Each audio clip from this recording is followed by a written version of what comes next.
So I'm with Arye Itamar, who is a Holocaust survivor. Arye, where are you from originally, and what was life like for you where you were? I was born in Odessa, which is now Ukraine, Mm, in 38, end of 38. yeah. And what was This, life like for you there at that time? I do not remember much about the life Mm, because the war started when I was 3 years old. And when the war started, my father was an officer in the Soviet army, and my mother was also mobilized. So I remained in Odessa with my grandmother at the stage when the war was started. yeah. So was life dangerous for you there in Odessa?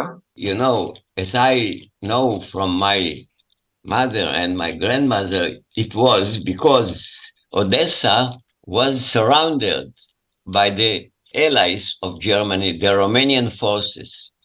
It was under a siege, and to break out, my grandmother takes me to the last train, which breaks through the siege under fire. I was wounded because of the shooting inside the window of the train, but we managed to escape. How old were you when that happened? I was three. You were 3 years of age. Wow. Yes. Where did you escape to? Where did the train go to? The train headed north Mm, toward the area which near Moscow, which was not under German occupation. So we managed to escape and to settle in a small town near Moscow.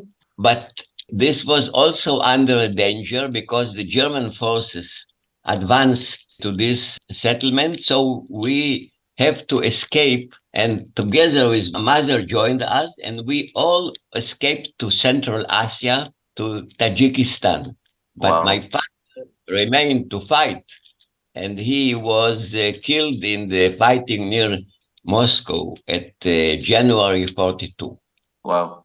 And what was life like in Tajikistan? You know, we were refugees living in cinema hall. Many refugees from many places, also many Jewish people from Poland and other refugees. It was difficult. It was the atmosphere was very bad, and the relationship, and it was not home. It Mm, was not easy. yeah, yeah. And what happened with you in Tajikistan? Did you move from there? After the war, Yeah. because at the time of the war, my mother married a refugee, a Jewish refugee from Poland. And so after the war, because he has a Polish passport, we were able to go from Tajikistan first to Poland, but he do not wanted to stay. The decision was that we are going here to Israel. Mm. And so we have done so. So you came to Israel. When did you come to Israel? 47, last day of 47 Wow. So this would be under British rule, would it be? was, it wasn't easy. It was fighting also against the British. Yeah. I was on the famous ship named Exodus. So did you come to Israel on that ship? Yes, but the ship Exodus was stopped by the British Navy after a fighting which last all night. They take control on Exodus, and they carry us to Haifa port, and in Haifa port they put us on three jail ships, which first headed back to France because they wanted us to go down in France. France we boarded, Mm. but as we refused, we all have been brought to Hamburg in Germany. Hamburg was under the British occupation.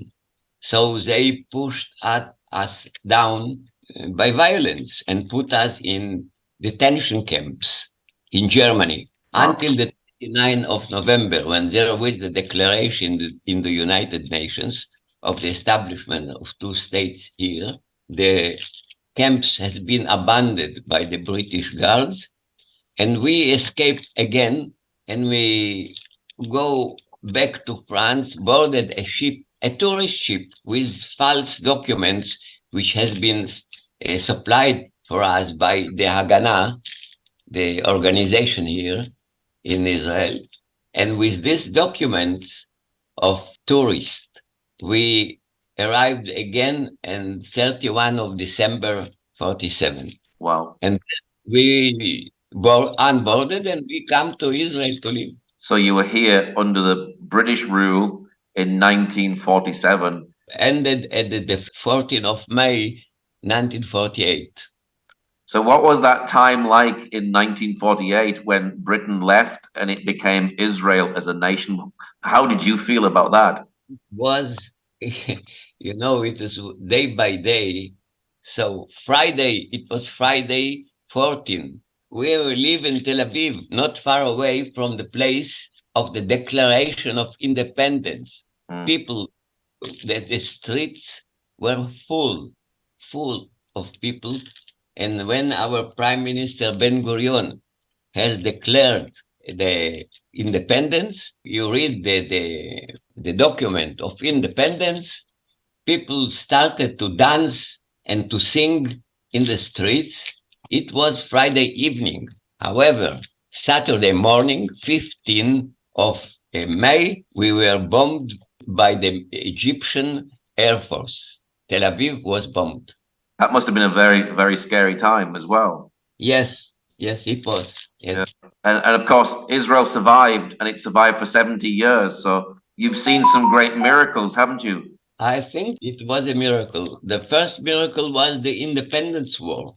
Yeah. We were totally outnumbered by soldiers against 7 armies organized, including the Jordanian Legion under a British command.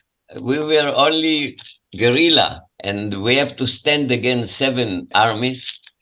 It was a very long war. It lasted 1 year and a half, but finally we survived. Yeah. And later on, we have to deal again with wars and with in the first days economical problems, not enough food, but we survived and we come to a point in which we have to live normally, but it didn't happen because the hate from around was too deep. Mm. It is not only people say that the Palestinians, I do not think this is the main problem, the main reason.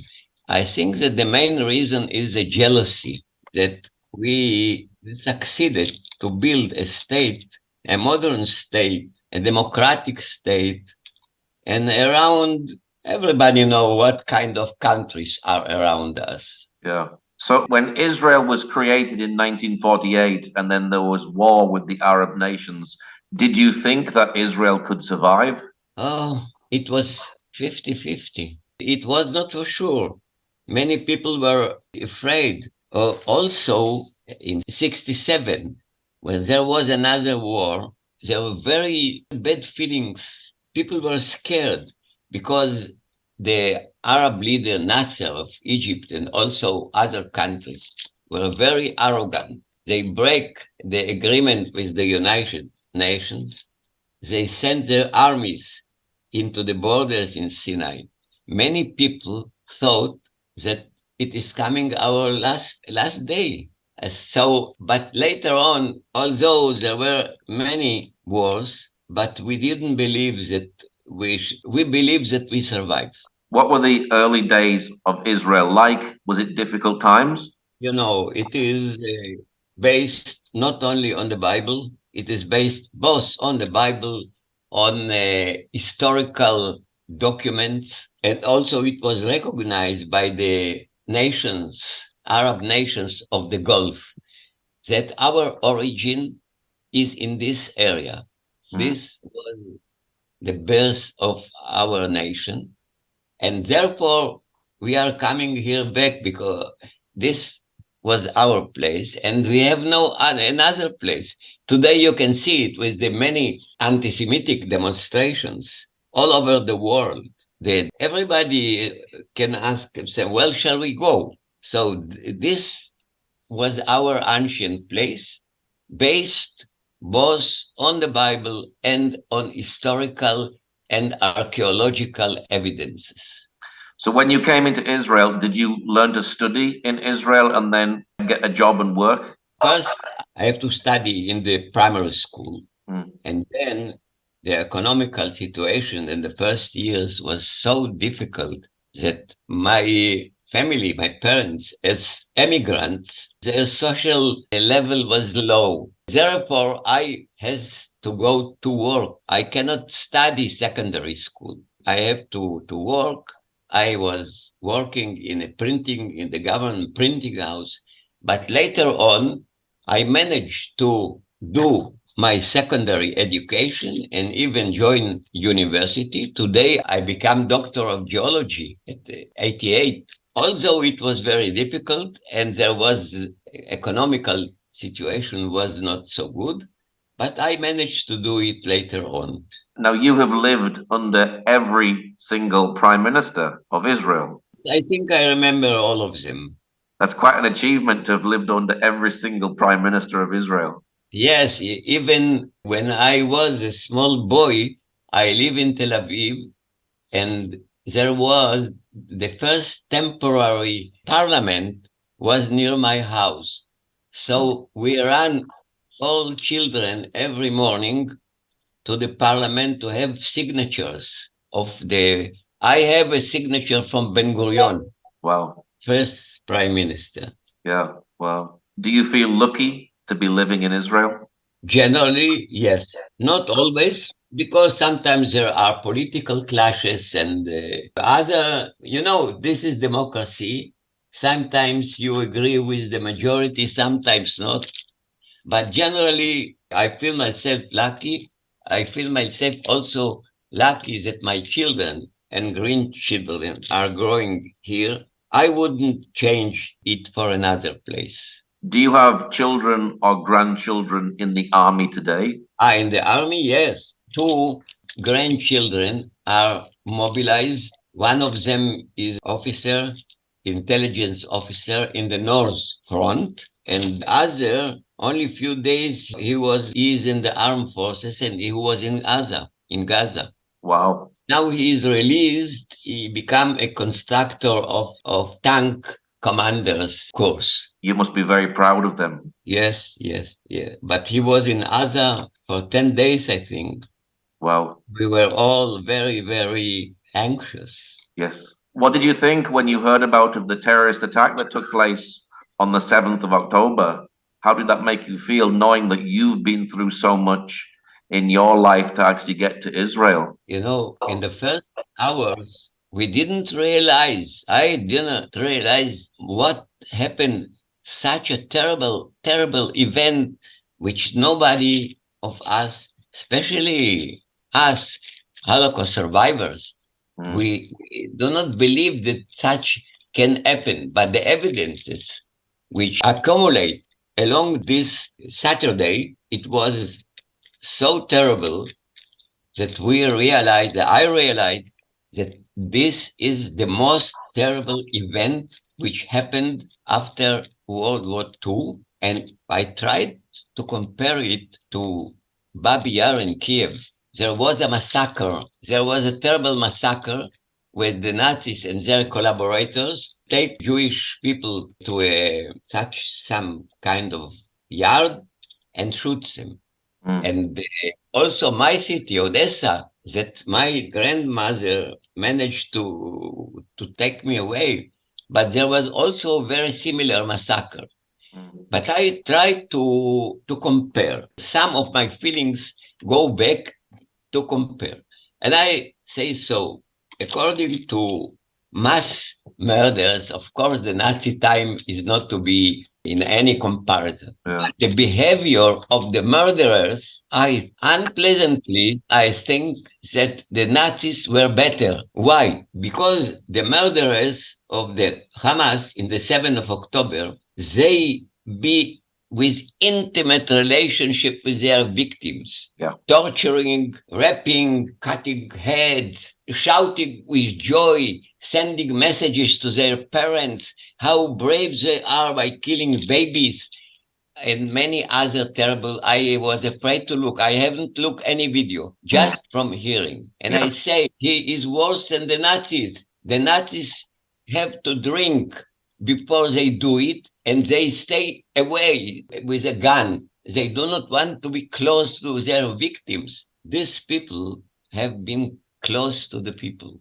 And Yeah. I know a little bit history. I look at the history and I realize that such event, such a brutal event, I must to say, cooking a baby in an oven in front of his mother, it never happened. Even the time of the Attila from the king of the Huns or Chinggis Khan, no, such thing never. This is the first in history which happened. I know that we shall survive. I know that our state is strong and it is not the Nazi time, that we shall have victory on this terrorist. But this event make us so sad that even victory will not make us happy after such event. Now, watching the news and seeing the pro-Palestinian protesters, does that make you fear when you hear some of the things that they shout, and also seeing people taking down posters of those kidnapped and taken into Gaza? Does that make you worry about the rise in anti-Semitism? Of course, one of the main subjects which I focused myself was the reaction of the world. And many people here, they have some comfort. They say, well, now the world will see how we suffer, how are the barbarians our enemies, and they will start to understand us. I was not laughing. I would say, oh, poor people, do you understand the situation? Anti-Semit do not need anti-Semit like that we suffer. They like it. They will not be sympathizing with us because of that. They will find something against us and nothing will happen. Well, I know that there are many people like you, like the repairing the bridge, bunch of private, many people in Europe, especially in Britain and Germany, which are fighting against anti-Semitism, and we identify with you, and we know how very important what you are doing. But the majority is not so.